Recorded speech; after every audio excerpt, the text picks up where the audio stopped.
Meanwhile, I'd like to urge all of you to keep those conversations coming using the hashtag GBS 2026. Keep your thoughts coming across the social media as well. We'll quickly set the stage and we'll quickly deep dive into our next session. Let me also tell you that this particular session will also focus on how disruption shapes deterrence, also gets to consider the geopolitical implications of defense innovation, because security today is technological, so let's get to understand all that and more.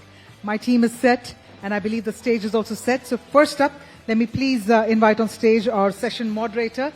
We have with us Ambassador Sujan Archinoy, Director General Manohar Parrikar Institute of Defense Studies and Analysis. So thank you so much for joining us. And first up, I'd like to also express my gratitude to all of you for waiting patiently with us. So thank you so much for that.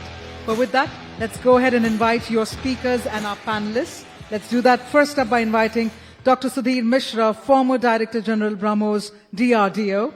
We're joined by Air Marshal Anil Chopra, retired former Director General Center for Air Power Studies, Lieutenant General Dr. Anil Kapoor, retired, Aditya Kiran, Directing Staff, Defense Services Staff College, DSSC.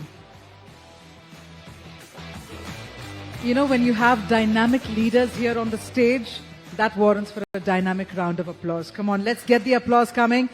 Let's keep the energy coming. And with that, sir, over to you. Good evening. Thank you very much for that warm and generous introduction. And I welcome you all to this wonderful session that we'll have on the defense frontier, how disruption and technology is shaping global security. We've been given 30 minutes, so it's going to be a very racy and very interesting session. But before I pose my questions to the eminent panelists, I will obviously say a few words. Friends, disruption in defense technology is also known as revolution in military affairs. And RMA, as it's known by its acronym, is a buzzword that militaries worldwide are familiar with. Each generation of the military adopts and encounters new technologies that intersect with changing doctrines, strategies, and tactics to bring about irreversible, irrevocable changes in the character of warfare. What makes the current era different is the pace at which new technologies are emerging and intersecting with others across multiple domains. In the past, the RMA simply made a gun a better gun, or a tank a better tank, or a fighter aircraft a better fighter aircraft. But they did not change the very essence of warfare. Technological changes, when accompanied by doctrinal shifts and organizational changes, and now accompanied by rapid changes in artificial intelligence, these are the ones that have the greatest impact on defense security and global security in general. Tanks were around in World War I, but became a game changer only when fielded with the fast, concentrated blitzkrieg strategy in World War II. Aircraft carriers came into their own when doctrinal shifts advocated sea control through air power rather than the big guns mounted on very large battleships. Nuclear weapons have also been seen as preventing war through the doctrine of deterrence and mutually assured destruction, that is, MAD. A doctrinal shift towards precision strikes, remote warfare, data-driven operations, along with network-centric command structures, these have all come together to bring drones and unmanned vehicles center stage today. Ladies and gentlemen, artificial intelligence, which is very important. As you know, India is going to host the AI Impact Summit very shortly. It is AI, space, and cyber realms that are fusing today with sensors, with UAVs and beyond visual range weapons on the modern battlefield. These drastically reduce sensor to shooter kill chains. Advances in military technologies in the next 10 to 15 years will be even more dramatic. Unless regulated by a common definition of ethics and morality, lethal autonomous weapon systems, that is laws, will be widely used to find, identify, track, and target enemy forces or equipment perhaps without any human intervention in the decision-making chain. This will obviously shorten what is known as the observe, orient, decide and act, that is the OODA loop, to operate at speeds that defy imagination. Ladies and gentlemen, there is no denying that countries that invest in futuristic technologies through R&D have better supply chains and an upper hand on the battlefield. Most disruptive technologies are dual use. They have the power to bridge asymmetries in absolute power. The internet, commercial drones and satellite imagery, together with GPS and AI, are examples of technologies that will shape global security. Yet another fascinating lesson from recent conflicts is the convergence of big tech, disruptive technology and private individuals and their impact on global security. Elon Musk's Starlink, for instance, and quasi-strategic roles played by Microsoft and Amazon in cybersecurity, cloud computing, satellite infrastructure, and AI, these will all have far-reaching consequences on global security. So it goes without saying that India will have to invest much more in defense technologies, particularly AI, particularly disruptive technologies of the future. And we will also need a much higher degree of civil-military fusion. Now, we have a wonderful panel here, and I will straight away go to our first panelist, Dr. Sudhir Mishra, former Director General of BrahMos. As you know, it's a very successful venture that has credited itself very well in all kinds of conflict situations that India has faced. So my question to you is, India is shifting from a major defense importer, as in the trend has begun, to developing its own systems like Tejas, BrahMos, missiles and drones. What structural, technological and industrial changes have made this possible or will make it possible? And what should India focus on next to become a top global exporter of advanced defense technologies? I want your views with regard to the success of the BrahMos program. Thank you, sir. 4 minutes, please. Thank you.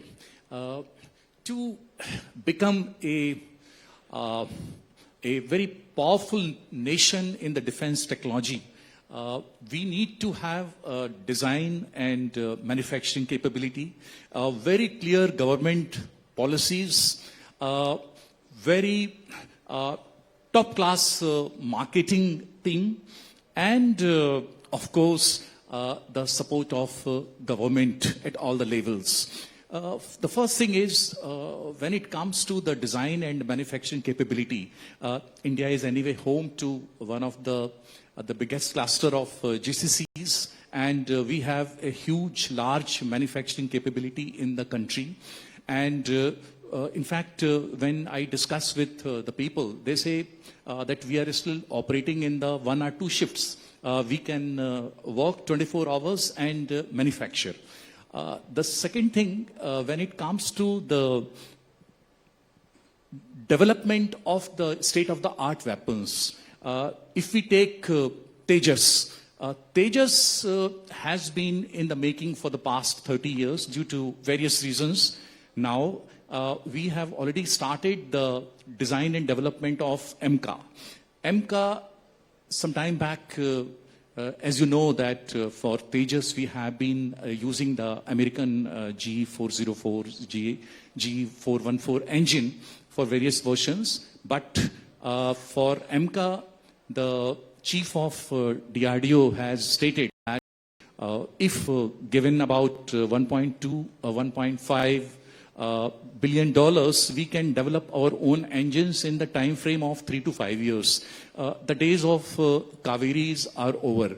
For Kaveri, we invested hardly 2,000 crore rupees spread over about 20 years. So here is an opportunity. The third thing, when it comes to the BrahMos, as you know, the BrahMos is a joint venture between India and Russia, and we have completely manufacturing the missile in our country. And to export it, to export any weapon, we have developed the manufacturing capability in our country. Now, when it comes to substitution of imported system with our own indigenous systems, The government has already declared that Make in India or Atmanirbhar policy and providing full support in all the ways when it comes to the money or any other resources. So the question was about the export. The export, what I feel when I joined BrahMos, I made it a kind of objective that in my tenure I'll ensure that I develop air version and make the export of BrahMos. It took us almost 7 years. And we did a great job with selling, a few batteries to the Philippines. Yes, 7 years it took. Very hard work, a sincere 1-point agenda to ensure that we are able to break even. Now, export of the weapon is not a commercial activity. It is finding a strategic depth, developing the strategic interest in that country. We have to look from that point of view. And we did it in Philippines, hopefully, and we did it in Armenia also. We are going to replicate in few more countries. I don't want to name them. It will create business problems. So it is very much possible. And the government has to have certain policy changes. Although they are in the making, but we need to have an export promotion body, a separate body, which will give a very fast clearance.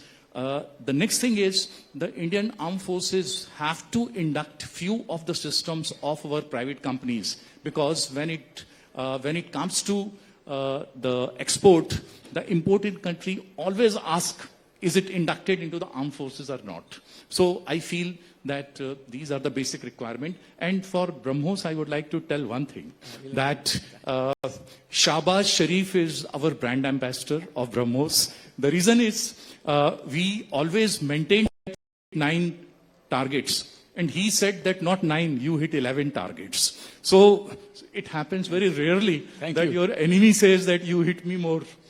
Thank you. I think there will be a trade-off between what we can sell to others and how much we might need for our own use, potential use in the future. But I'm glad you mentioned aircraft engine. Our next panelist, of course, is none other than Air Marshal Anil Chopra, former Director General of CAPS. And my question to you is, as global power shifts towards core technologies, how can India innovate domestically while partnering internationally without losing strategic autonomy? And keep in mind the Rafale deal, keep in mind the negotiations with Safran to develop a 120 kilonewton fighter aircraft engine that will power the 5th generation AMCA. So how do we do all this without losing strategic autonomy? And a penny for your thoughts on having a homegrown fighter aircraft engine for not only AMCA but also Tejas Mark II. The Honorable Prime Minister himself touched upon this in his speech on the 15th of August from the ramparts of the Red Fort. So over to you. Yeah, so I'll start first by making a general point about disruptive technologies, and I must say that military history, replete with disruptive technologies, whether it was gunpowder, whether it was heavier than air flight that took place in 1903, whether it's the bomber, whether it's the nuclear weapon, whether it was cruise missiles, precision, long range, any amount. And now the latest with AI coming in, drones, autonomy is continuing. But I want to make it clear that notwithstanding this autonomy, then quantum computing, high decision making, which are all supporting the military in terms of decision making, allowing greater autonomy to the weapon, to the platform, man is still on the loop, is in the loop, on the loop, not out of the loop. And that is why, if you see the 5th and 6th generation aeroplanes being built around the world and the 7th generation aircraft which are on the drawing boards, all have got the man in it. And what will happen will be man-unmanned teaming. So that is where the future is. The unmanned system will do all the roles possible, but they will have a man in the loop, or certainly on the loop, and who will be monitoring what's going on. That's the statement number one. Now, as far as India is concerned, You know, Atmanirbharta is most important in defense technologies. Everybody in the world holds the cards next to their chest. Nobody shares technologies. You have to work for it. You have to get your intellectual property right. And if you see last 50 years, the aerospace is a sector where maximum action is. Same we saw in Op Sindoor, in Ukraine, in West Asia. And that is where we have to get our act together very, very quickly. Now we know that we just heard that we've taken 30 years and we are LCA Mark 1 is still to come. We are 2 years behind schedule. AMCA is a different level. It's a stealth aircraft. Very few people in the world are making stealth aircraft. There are only 5 countries in the world which are making aero engines, and therefore there is a need for 2 things. One is put more money on the table for R&D, which is not happening. You know, in India we're spending only 0.6% of the GDP on R&D.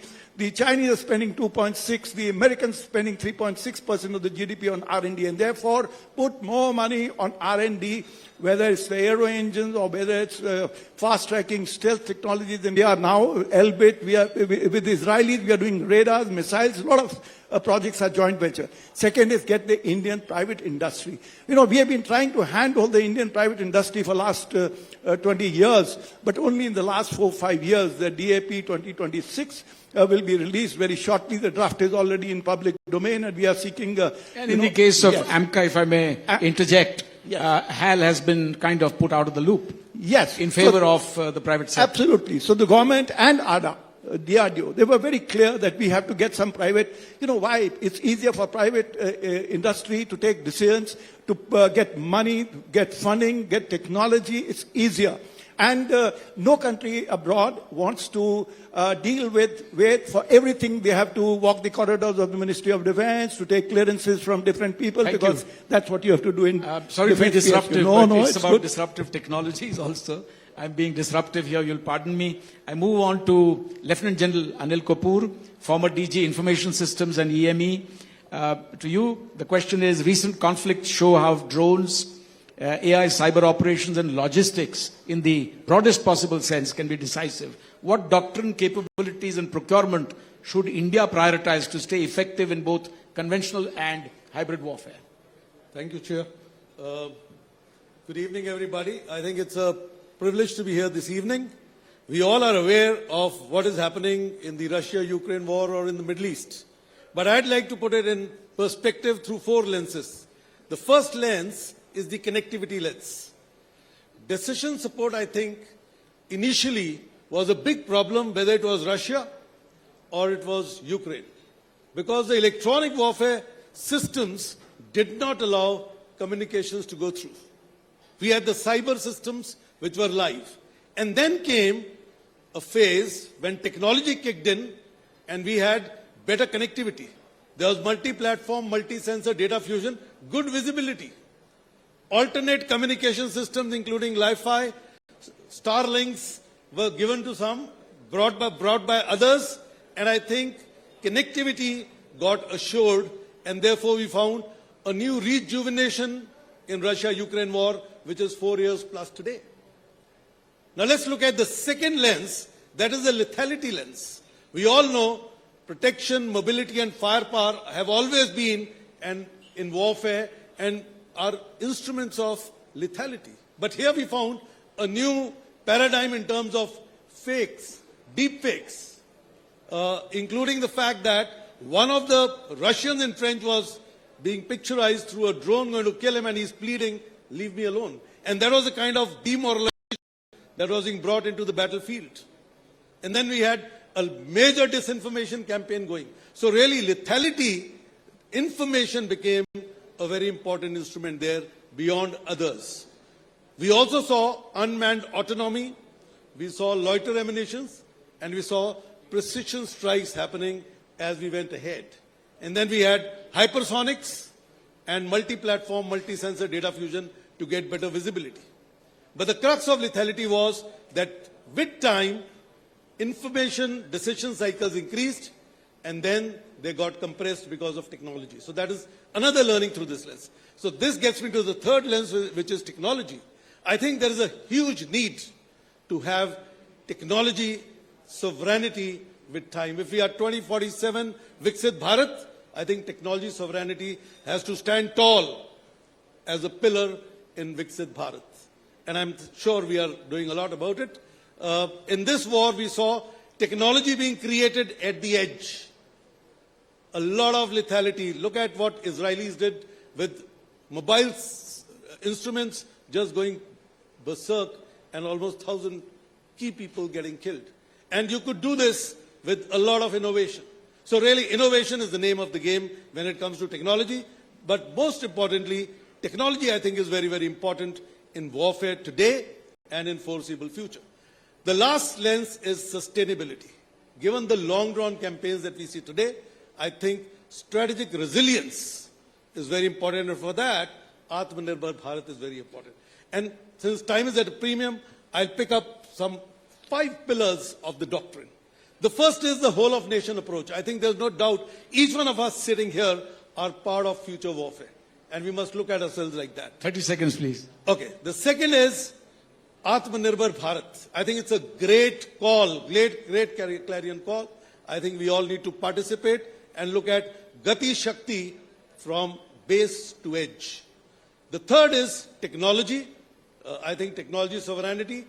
A national R&D structure under ANRF is a yawning need. And since he's brought out about funding, I'll say RDI needs to be relooked at that. And the fourth pillar is agility. I think we need to have agile logistic systems, agile communication systems, and a smart soldier, a smart weapon system of the future, which is defined by 5 parameters. Thank you. Automation, autonomy, precision, positioning, and artificial intelligence. Thank you very much, General. I move on to the next panelist. We get a private sector view, especially from the defense startup and innovation space. That's become very important today. We can't leave everything to the DPSUs, though they're doing very well, I must say. So Mr. Ankit Mehta, CEO, IdeaForge Technology, as AI speeds up detection to engagement, how will autonomous systems across air, land, sea, and cyberspace affect deterrence, escalation, and command responsibility in the next decade? Marshal Chopra, of course, mentioned something very reassuring, that the human being will always remain in the loop, and so we don't have to worry about autonomous weapons going rogue with AI. Over to you. Thank you so much, sir. I think when we look at deterrence, I think we have to look at it from 2 perspectives. The first is the strategic deterrence. For example, the deterrence that nuclear weapons or nuclear systems brought in, where deterrence was created that you prevent people from misadventuring against your sovereignty. I think that is something which is very important. When we look at the age of AI, we have to investigate what are those areas and possible domains where strategic deterrence of this nature can be brought in. Are our adversaries planning in that direction? Are they going to look at areas where they can prevent us from doing things even before we start actually acting on it? And that's the power of AI, that AI can be weaponized to that extent because it is watching patterns from multimodal domains. Like we spoke about multi-sensor fusion at the edge, there is a multimodal data aggregation that is happening across board, and that data aggregation is going to create a pattern. And that pattern, if it indicates actions that we are going to take in the future, then deterrence will come from our adversaries taking advantage of that. Now, we can create such assets. We should also be wary of such assets getting created and deployed against us. That is one. Number 2, tactical deterrence, which is, for example, if you look at what's happening in the Russia-Ukraine war, today soldiers are afraid of going out in the open because the First-person view drones are also Exactly. very effective in deterring soldiers. Exactly. And the kill time is less than 10 minutes, which means that if you are in the open, you are going to get caught and you are going to get neutralized. That is a deterrence of its own. It's reduced the pace at which advancement can happen at the edge. And that's tactical deterrence, in my opinion, where it puts in the fear of getting exposed and getting neutralized well before things happen. I think that is, again, a very, very important vector of deterrence that we have to account for. And that's going to happen because many sensors are detecting you that fast. The presence is getting detected by sensors in the air, it's getting detected by sensors on the ground. Mobile phones are being used to detect drones because of the signature and sound signature. Thousands of drones on the field are being used to detect the sound signature and alert units that can counter the incoming attack. So a lot of deterrence is coming in from that direction. And overall, the entire chain of decision making, particularly in aerial attacks and in attacks from unmanned systems, because the distance from which such attacks can be launched is reducing significantly, means that, sir, I may beg to differ, but in certain scenarios, we may have to remove the man from the loop. Because if we do not, we will not be able to act fast enough. So it depends on where that attack is going to come from. And therefore, I imagine that robots if you will remove man become from the very loop, fast. if you remove man from the loop, you'll have to teach your autonomous weapons some ethics and morality also. No. Where is the convergence? No, so I think the first thing that will happen is robots against robots. Robots against assured signature of robots will be an autonomous loop, because that's how you will be able to neutralize the pace at which attack is going to happen. We don't want chivalry, bravery, and all these things we associate with the armed forces to be removed from the battlefield. No, I think it will be a staged progress. It will happen. There is no denying in my mind that the pace at which a man in the loop can act will become the deterrence for our own security. So it will Thank you. happen, but progressively. Thank you very much. Actually, I turn now to our last but not the least of our panelists, and that's Group Captain G. Aditya Kiran. He's a serving Air Force officer, so he obviously will speak only as much as he wants to. He's part of the directing staff at the DSSC in Wellington in Tamil Nadu, right? Yes. So over to you, Group Captain. How can India become self-reliant, Atmanirbhar, in combat drones and unmanned vehicles while keeping up with the adversaries' massive productions? In the case of China, it has huge production capabilities, and Pakistan may not have an equal capacity, but it does receive fairly generous assistance from China and countries like Turkey. So how do you think we can get to being Atmanirbhar in drones? The Prime Minister, by the way, has said that India should become a drone technology hub by 2030. And we are 4 years away from that. And drones will have dual use. Over to you. So my understanding is the government has done a lot of good as far as its policies are supposed to do. You've got the drone rules coming out. You've got the Prime Minister giving out a very clear-cut vision. You've got the entire bureaucracy getting its act together. In the next 10 years in the defense, you're going to have $250 billion as capital expenditure, of which 75% is going to be indigenous sources.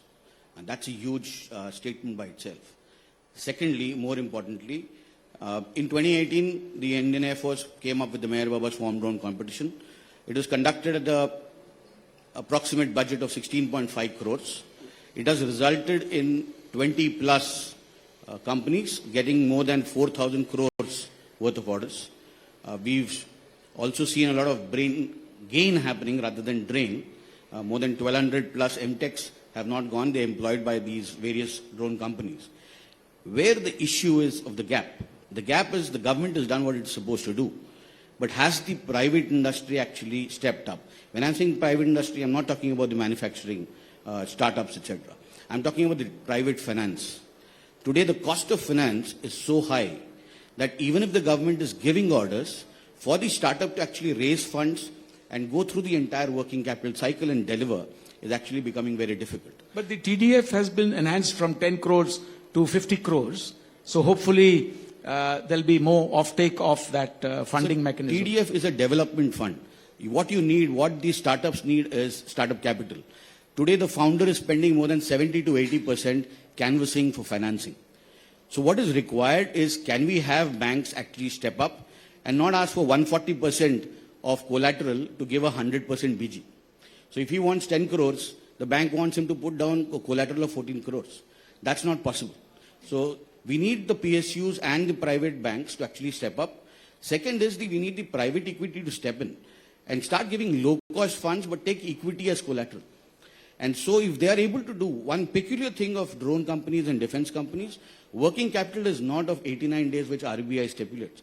It requires 270 days. Would all private companies, especially the smart ones who think who will succeed, be ready to give equity? They will be, they have to, because today, the biggest inflection point today is low-cost financing. So you need high-velocity capital, but which is low-cost. And that can actually change the entire gamut. China has been able to do that, and that's why they've been able to create DJIs. So unless and until the private equity funds actually step in and actually utilize what the government is giving, 3,500 crores in emergency procurement orders. So that means velocity of capital is very fast. Since time is, let me just say that, would I be right in saying that in order to be really self-reliant in combat drones and UAVs, etc., we will also have to have our own certification standards, testing, validation and such facilities? That the government has already done. We've got the entire stack available. The Drone Federation of India actually has done a very good job in actually getting the Bharat stack up. So what now is required is indigenous private financing, the family offices coming up, taking stakes in the company, providing low-cost capital, and ensuring that... anyone wants to say something like 5 words? Okay. Air Marshal Chopra, would you give a shot, General, if you don't mind? Okay, the time to act was yesterday. Let's get going. There is I'm a member of the advisor to Society of Indian Defense Manufacturers. We have got 500 startups, MSMEs with us. And we understand the pain that they are facing because the PSUs, the defense PSUs, are still not letting go. They are not wanting to handhold them. They are even DRDO is giving technologies to some of the smaller companies, but need to do it faster and more openly. Yes. Thank you. Quick word from you. If data is the new oil, technology is the new oil refinery, and today, whatever can be clearly defined can be precisely designed, developed, and deployed. I'll want all of you to join in this whole-of-nation approach. Thank you. Dr. Mishra, one quick word from you. Yeah, I would suggest that, as of now, the hottest military equipment is drone. So the government should ensure that there is a cluster or verticals for the different components of the drone and select it into the verticals. And there are few assemblers because what is happening now, dog is eating dog. Thank you. Private sector view again. Ankit Sir, Mehta. I think we are all extremely charged up and extremely present to what we need to do for both our country and for taking this technology forward. We are on the mission for what our Prime Minister wants us to do. Group Captain, you can have the last shot. I will only say, just like we had the digital UPI stack, perhaps MOD now needs to come up with the software stack for drones also. Thank you, ladies and gentlemen. With those wise words, please give them a big hand. And that's all from me. For now, I thank the Times Group for giving us this opportunity to engage you and one another on a very important topic. Thank you very much.